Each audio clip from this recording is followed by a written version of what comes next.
দেখা করার জন্য, সাক্ষাৎ করার জন্য ওনার কাছে অ্যাপয়েন্টমেন্ট চেয়েছিলাম এবং উনি কালকে লিখে পাঠিয়েছেন যে ওনার দপ্তর থেকে এসছে যে ওনার সময় নেই।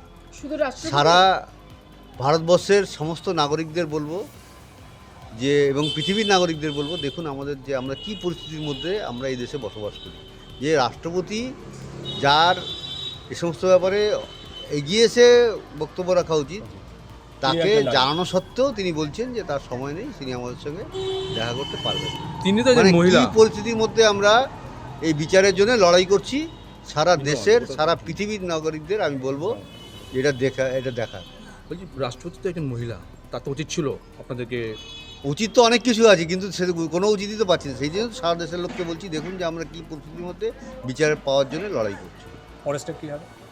পরের কোনো স্টেপ নেই, এরকম যারা করবে আবার কি চিঠি নেবেন? তাদের না না না, এরকম অত দরকার নেই বিচার পাওয়ার জন্য, কারণ কোর্ট আছে।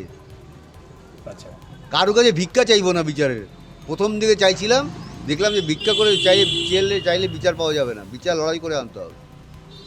কাউকে দিল্লি গেছেন প্রধানমন্ত্রীর সঙ্গে দেখা করার জন্য প্রধানমন্ত্রীকেও দুবার মেল করেছি, ওপেন খোলা চিঠি দিয়েছি, গৃহমন্ত্রীকে মেল করেছি, খোলা চিঠি দিয়েছি, কেউ কোনো উত্তরই দেননি। কি কোথাও কি মনে হচ্ছে কি রাজ্য এবং দিল্লির সাথে একটা না, সে জানবো না, আমার বলে জানার বিষয় নেই। আমার মেয়ের বিচার চাই, সেজন্য যদি কেউ সহযোগিতা করেন অবশ্যই আমি তাদের সঙ্গে আছি। সাংবাদিকরা আমার সহযোগিতা করে সব সময়, আমাদের নিজের কষ্ট হলেও তাদের সঙ্গে সময় দেওয়ার চেষ্টা করি। যেখানে প্রধানমন্ত্রী সাড়া দিচ্ছে না, রাষ্ট্রপতি সাড়া দিচ্ছে না, কিন্তু রাজ্যের যে বিরোধী দল বারবার আপনার কাছে আসছে।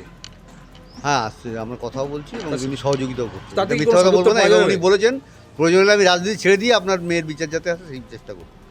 যেহেতু ভরসা রাখছেন হ্যাঁ, আপনারা? সে তো ভরসা যে সবার কাছে উপর রাখি, যে দেখা করছে না তার উপরও ভরসা রাখছি।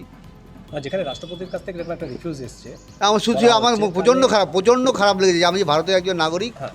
উনি সেটা আমার মনে করেনি। আমার মেয়েটা কর্মস্থলে, যারা পৃথিবীতে কোথাও ঘটেনি হ্যাঁ। এরকম একটা ঘটনা ঘটার পরেও যে ওনারা যে আমাদের সঙ্গে দেখা করতে চাইছেন না, আমাদের দুঃখের সামিল হতে চাইছেন না, সেই জন্য আমি প্রচণ্ড দুঃখ ব্যতীত। না তাহলে নাগরিক সমাজ বা বিরোধী দলের পক্ষ থেকে বারবার সেটিংসের কথা আসে, মানে সেটিংসের তো সেটা তারা বুঝে নেবে, তারা বুঝুন, আমার এই বিষয়টা বোঝার কোনো প্রয়োজন নেই।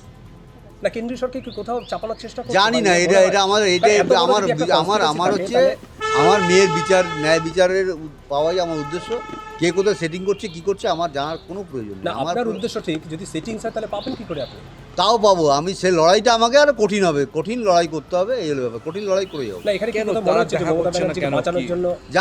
জানি না, সেটা আমার জানার প্রয়োজন নেই, আমি জানার চেষ্টাও করছি না, কারণ ওই যে সময় নষ্ট করে বাঁচানোর জন্য কি সময় নষ্ট করতে চাই না এই ব্যাপারে। কারণ আমার মেয়ের ন্যায় বিচার পেতে গেলে আমাদের আদালত এবং কোথাও রাস্তা, কি মনে হচ্ছে রাজ্য মুখ্যমন্ত্রী বাঁচানোর চেষ্টা করছে? জানি না, এইসব ব্যাপারে আমি কোনো মন্তব্যই করবো না।